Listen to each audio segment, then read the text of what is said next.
আসসালামু আলাইকুম রহমতুল্লাহি ওয়া বারাকাতুহু।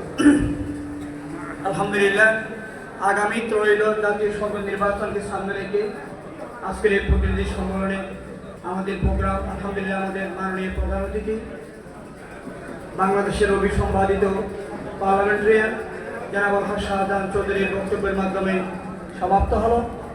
আমরা আশা করি আমাদের জেলা আমির মহোদয়, উপজেলা আমির এবং উপজেলা সেক্রেটারি মহোদয় যে তথ্যবহুল দিক নির্দেশমূলক কথাগুলো বলেছেন সেগুলো আমরা নোট করেছি নিশ্চয়ই।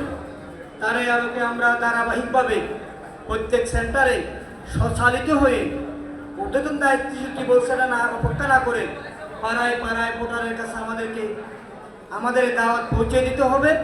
আগামী নির্বাচন আমাদের জন্য অতীতের সব নির্বাচনে কঠিনও হবে এবং ভালো একটা ফলাফল ইনশাআল্লাহ আমরা প্রত্যাশা করে সেই আমি আশা ব্যক্ত করছি।